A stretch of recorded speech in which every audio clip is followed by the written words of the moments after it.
Sempat ditolak, laporan Roky Gerung yang disampaikan tim hukum DPP PDI Perjuangan kemarin diterima Barreskrim Polri. Salah satu hal yang dilaporkan oleh DPP PDIP adalah terkait dengan penyebaran kebencian. Bagaimana melihat laporan dugaan pelanggaran hukum terhadap Roky Gerung? Kita sore hari ini sudah bersama dengan Johannes Tobing dari tim Badan Bantuan Hukum dan Advokasi Rakyat DPP PDI Perjuangan.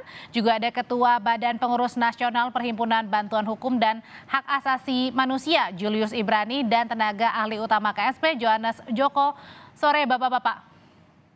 Sore Mbak Audrey, sore Pak Yohanes, sore Mas Julius. Yang pertama saya ke Bang Jo dulu. Bang Jo, jadi kemarin setelah laporan diterima oleh Barreskrim, sebenarnya apa saja sih yang dilaporkan?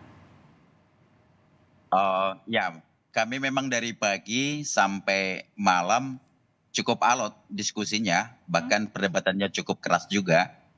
Karena soal ini terkait dengan undang-undang yang baru untuk yang dimaksud apakah ini menuju personal ke pribadi seseorang, memang ini menuju kepada golongan masyarakat atau kelompok gitu ya.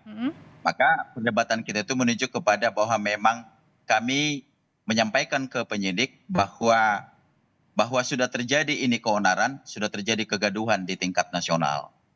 Apa bukti terjadi kegaduhan? Hari ini banyak pelaporan dari seluruh Nusantara nih. Nah, maka disepakati menerima Undang-Undang Nomor 1 Tahun 46 itu, Pasal 14 dan Pasal 45. Terkait kepada golongan bahwa memang ada yang merasa dirugikan, ya. Jadi akhirnya pakai undang-undang ITE juga tuh. Jadi artinya bukan undang-undang yang menggunakan personal pribadi ya, tapi golongan ya? Ya, jadinya SARA lah kan, SARA. Jadi undang-undang ITE pasal 28 tuh ayat 2. Jadi pada dua pasal itu penerapannya akhirnya penyidik Barreskrim setuju untuk menerima laporan kita gitu. Oke, sebenarnya Bang Jo, poin mana saja sih yang dititik beratkan oleh DPP PDIP sehingga harus melaporkan peristiwa Roky Gerung ini ke Barreskrim? Satu kan begini, kenapa menjadi kepada antar golongan menjadi SARA? Bapak Presiden ini kan dipilih hampir jutaan orang, bahkan puluhan juta yang memilih dia kan gitu ya. Nah, jadi ketika dituduh, difitnah, dilecehkan, dihina gitu ya. Jadi orang-orang yang merasa mencintai Pak Joko Widodo ini itu yang merasa dirugikan. Nah, jadi tentu bagaimana orang-orang yang mereka cintai sebagai presiden yang sah, terpilih secara konstitusi, dihina, dilecehkan, belum kepada simbol negara yang mereka robek-robek, injak-injak, nah itu. Jadi menyangkut kepada itu kita pasalnya lebih menitik beratkan kepada itu. Oke, fitnah dan kebencian tadi ya Bang Jo ya. Tahan dulu sampai di sana Bang Jo, saya mau ke KSP, ada Pak Johannes. Pak Johannes, jadi kan kalau tadi beberapa waktu lalu Pak Muldoko sempat konferensi pers bilang bahwa ini menghina dan sekaligus juga menyerang pribadi dari seorang Pak Jokowi. Menyerang pribadi Pak Jokowi yang dimaksud adalah? Ya Mbak, terima kasih Mbak Audrey. Memang benar tadi sore Bapak Kepala Staf Kepresidenan Pak Muldoko itu memberikan satu statement yang tegas dan keras, dan itu memang beliau mengambil posisi sebagai seorang Kepala Staf Kepresidenan yang memang tugasnya beliau adalah menjaga harkat, martabat dan marwah kewibawaan presiden. Itu beliau lakukan untuk melakukan posisi di situ begitu. Ya kalau terkait dengan apa posisinya, apa yang dihina dan segala macam, kepala staf bahkan posisinya bukan lagi ini bilang penghinaan begitu Mbak, tetapi ini posisinya sudah menyerang lembaga kepresidenan begitu Mbak, menyerang baik presiden secara lembaga maupun Presiden Jokowi sebagai personal Pribadi ya? dan sebagai pribadi, karena parameternya juga jelas sekali begitu. Ketika kita melihat hari ini setelah Roky menyampaikan statement tersebut dan dalam beberapa hari ini ada begitu upaya sistematis untuk melakukan glorifikasi hal tersebut, dan ini menimbulkan kegaduhan. Dan tentu Bapak Kepala Staf Presidenan Pak Muldoko yang memiliki naluri sebagai seorang prajurit melihat bahwa situasi ini memang tidak bisa dibiarkan begitu Mbak, dan memang beliau mendorong dengan sangat tegas. Meskipun kemarin Pak Jokowi juga bilang ini merupakan hal yang kecil ya Pak Jo ya? Itulah Mbak kelebihan dari Bapak Presiden Jokowi. bahwa beliau memiliki apa ya, kalau kami menyebutnya hati seluas samudra.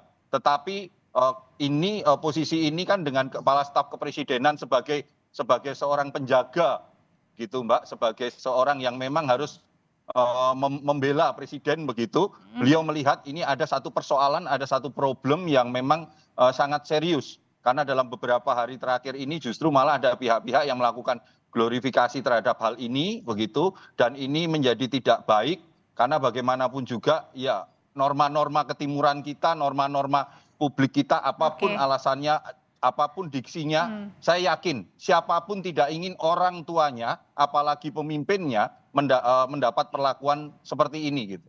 Kita kembalikan saja kepada kita masing-masing, apakah kita memang setuju apabila orang tua kita masing-masing mendapat perlakuan atau mendapatkan kata-kata yang sangat sarkas sekali seperti itu, Mbak. Oke, sekarang saya mau ke Bang Julius. Bang Julius sebagai Ketua Badan Pengurus Nasional Perhimpunan Bantuan Hukum dan juga Hak Asasi Manusia, yang dilihatnya ini pernyataan Roky Gerung menyerang atas nama ke Pak pribadi Pak Jokowi atau ke kelompok antar golongan? Ya, pertama saya mengungkapkan kekecewaan dan kesedihan ya. Kenapa? Atas minimnya literasi dan critical thinking serta analytical thinking dari semua yang menganggap bahwa pernyataan Roky itu adalah sebuah penghinaan. Pertama adalah ya ada konteks yang hilang dan dipotong hanya menjadi 2 kata. Ini hal yang sama yang terjadi terhadap Haris Azhar dan juga Fathia, koordinator Kontras, sehingga dikriminalisasi dan masuk ke persidangan.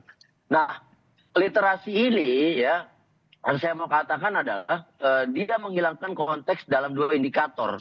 Pertama, siapa yang mengucapkan, yang kedua substansi ucapannya.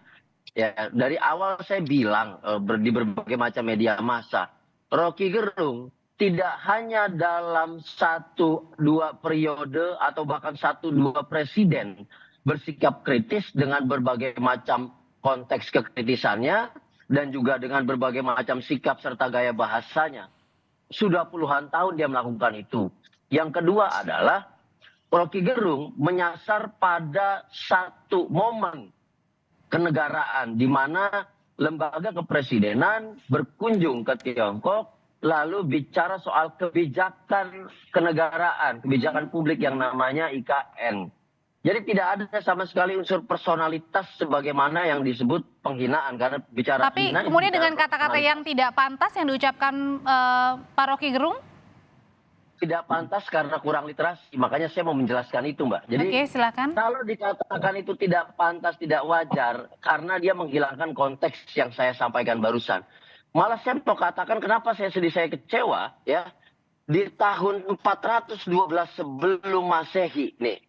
Sebelum Masehi telah lahir seorang filsuf yang namanya Diogenes. Diogenes terkenal dengan filsafat sinikalnya dia, sinis. Baik. Kenapa? Karena sinis itu mewakili kata-kata jujur, kata-kata terbuka yang tanpa saringan, yang artinya membuka pikiran, membuka mata. Oke, artinya ditangkap di sini adalah kata-kata yang jujur dan sesuai ya, maksudnya bukan sesuai dalam artian adalah apa yang dipikirkan.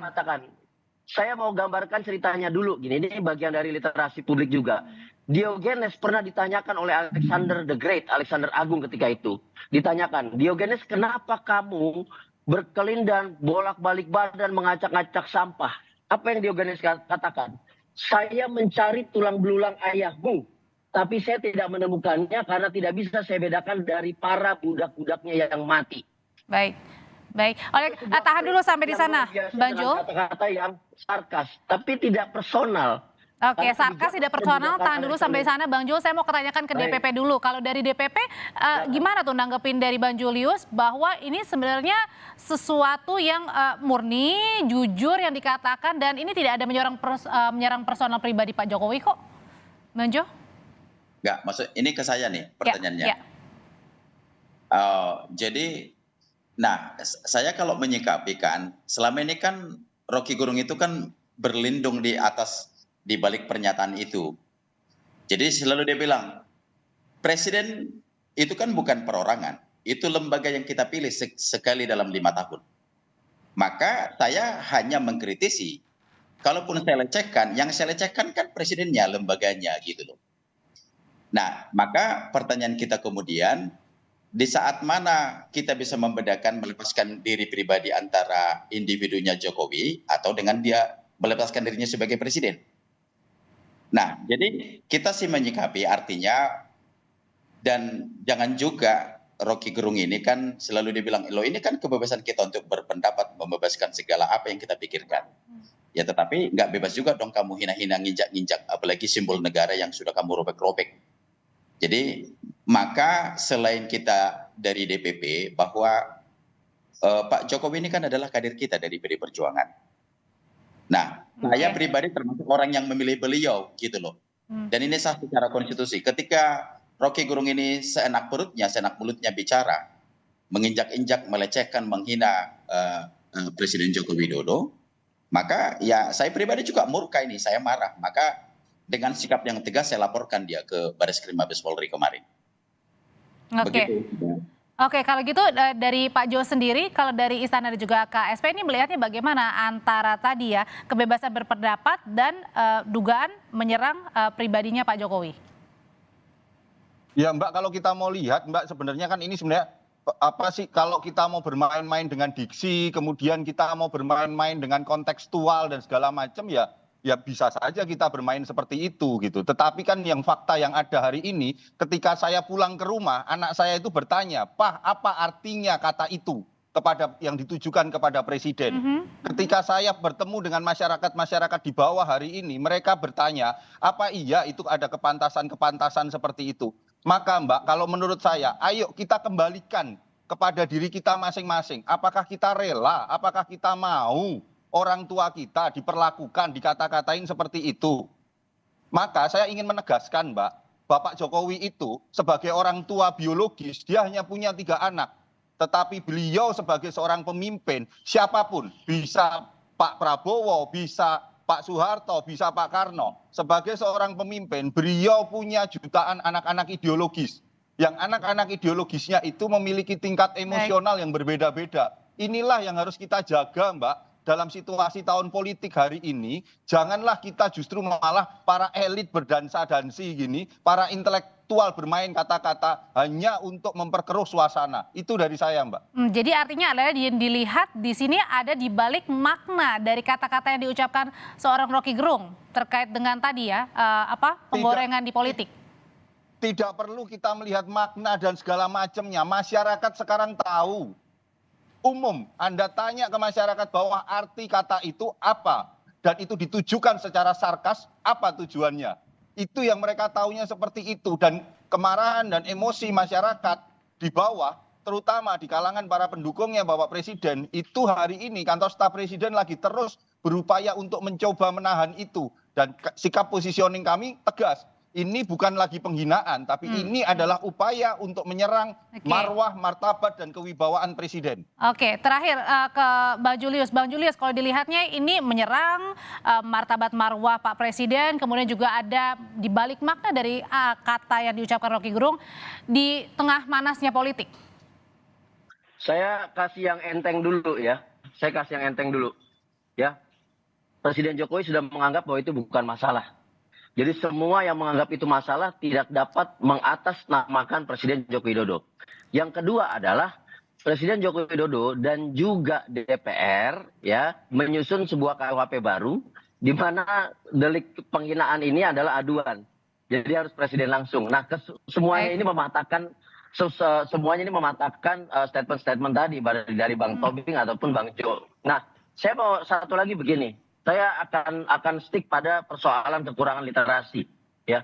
Bahkan seorang sutradara seni saja yang namanya Quentin Tarantino, dia menggambarkan sekelompok tentara Yahudi yang melawan rezim Nazi ketika itu Adolf Hitler dan menyebutnya sebagai. Jadi artinya ini adalah kekurangan literasi ya kalau menurut dari Mbak Audrey, makna Inglourious Bastard? Makna Inglourious Bastard itu adalah bajingan yang tidak mulia karena dia melakukan perlawanan yang keras, melakukan perlawanan yang berdarah-darah, tapi dia melawan satu rezim otoriter yang membantai Yahudi ketika itu. Jadi yang tidak ditangkap kekurangan literasinya adalah dia hanya membaca 2 kata dan tidak mampu membaca kata-kata sampai konteks. Tahan dulu sampai di sana. Itu aja. Tapi Mbak. Ya silakan Pak. Tapi gini dong kan, bilang-bilang bajingan-bajingan itu maksudnya apa? Bajingan, bodoh, Mohon maaf, tolol. kita lagi live, Bapak. Halo? Iya, kita lagi live di sini. Mengingatkan saja bahwa mungkin Mbak. bisa diganti dengan kata-kata yang Iya. lebih itu pantas. Maksudnya loh, Hmm? kita kan mau pertegas, itu kata-kata kritik apa yang mau dibangun dengan kata-kata itu? Kan nggak boleh dong, kamu bebas mengkritik apa saja. Jadi kamu sekarang gini deh, untuk membantah semua kritikan yang disampaikan oleh Rocky Gerung itu. Pak Joko Widodo itu hari ini tingkat kepuasan masyarakat terhadap kinerja itu dan 80%. Kalau beliau tidak seperti yang dituduhkan itu, tidak akan mungkin ada tingkat kepuasan itu. Itu membantah Baik. semua apa yang disampaikan oleh Rocky Gerung. Baik, terima kasih Mbak, kalau gitu. Mbak Audrey. Saya pikir Singkat Mbak. saja dari KFP, singkat saja karena waktunya terbatas, Ya. silakan. Mbak Audrey, Pak Jo. kemarahan itu, Mbak, Mbak Audrey. kami juga Tidak boleh bisa marah. Saya kasih kesempatan Jangan terakhir untuk di KSP, silakan Pak Jo, singkat saja Pak Jo. Jadi ini Kita akan marah. ada mau pelaporan pribadi dari Pak Jokowi Ya. atau istana, singkat Pak Jo. Kita Nah, marah itu bukan penting. hanya ini menyerang kepada presiden, tetapi saya marah karena anak-anak saya ke depannya itu mendapatkan literasi yang tidak bagus, Tapi mendapatkan Anda satu tidak peradaban bisa yang tidak bagus mewakili Baik. presiden. dalam menjalani kehidupan Mas ke Joko, depannya dengan kata-kata Mas Joko, kasar Anda ini. tidak bisa mewakili presiden. Kalau Anda mengatakan Saya- bisa mewakili presiden, Baik, mohon maaf Bapak-Bapak saya potong karena waktunya terbatas. Terima kasih asal penghinaan Pak Johannes, presiden terima itu kasih apa? Bang Jo Tobin dan juga Baru bisa. Bang Julius. Kita ketemu lagi di lain kesempatan, saya selalu.